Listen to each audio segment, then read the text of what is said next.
आज शिव महापुराण जी की कथा के क्रम में आज शिव महापुराण जी के युद्धखंड का आज 10वां अध्याय। इस अध्याय का नाम है त्रिपुरासुर के दाह का वर्णन।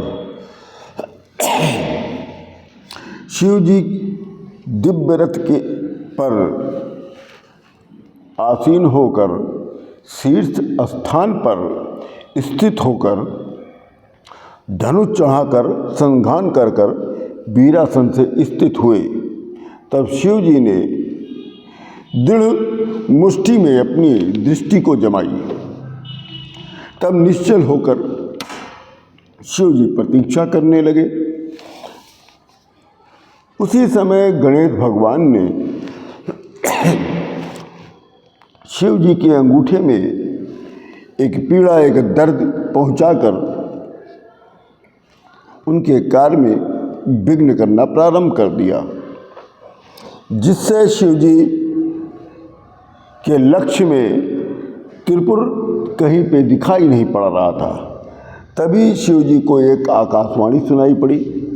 आकाशवाणी कहती कि हे भगवान शिव जी, जब तक आप गणेश जी का पूजन नहीं करेंगे तब तक हे शिव जी आप त्रिपुर का वध नहीं कर पाएंगे।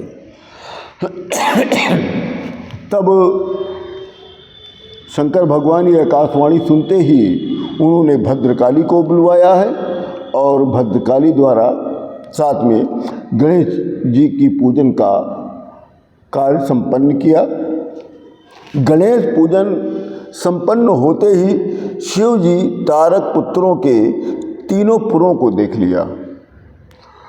तब त्रिपुर के एकत्र एक ही भाव प्राप्त होते ही देवता गण प्रसन्न हो गए और गणेश जी और शिव जी की देवता लोग स्तुति करने लग गए। ब्रह्मा विष्णु जी कहते हैं कि हे शिव जी, इन तारक पुत्रों के वध का समय आ गया है और इस समय तीनों पुर एक स्थान पर स्थित हो गया है, अतः शीघ्रता से इनका वध कर दीजिए। जब तक ये एक दूसरे से अलग नहीं होते हैं तब तक आप इनका वध नहीं कर, जब अलग हो जाएंगे तब आप वध नहीं कर पाएंगे। इस समय ये तीनों एक साथ हैं, इसलिए ये उचित समय है आप इन तारक पुत्रों का वध कर दीजिए।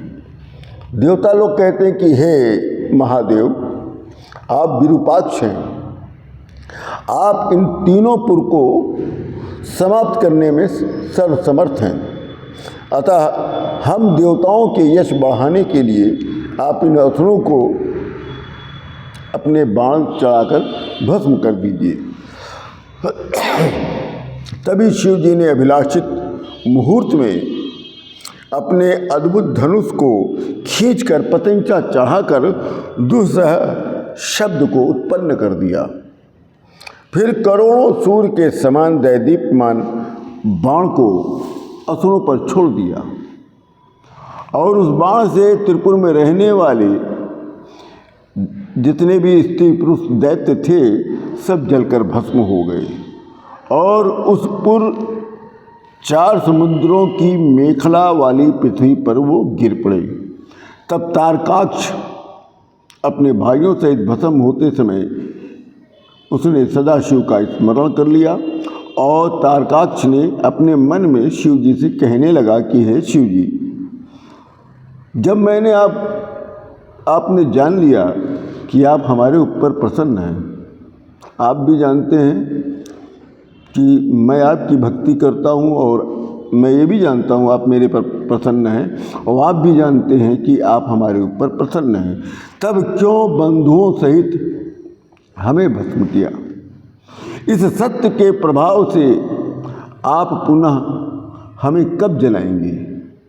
हे शिव जी, मरण, ये जो मरण देवताओं के लिए जो दुर्लभ होता है, आज हमने वो मरण को प्राप्त कर लिया है कि मुझे तो परमात्मा ने मुझे मारा है। ये मरण किसी को नहीं प्राप्त हो पाता।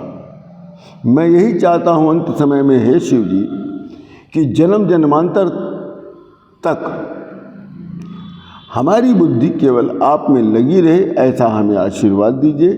इस प्रकार त्रिपुर में रहने वाले सभी दैत्य और उनके वाहन, उनकी जितनी भी सामग्रियां थी, वो शहर था, तीनों पुर था, सब जलकर भस्म हो गया।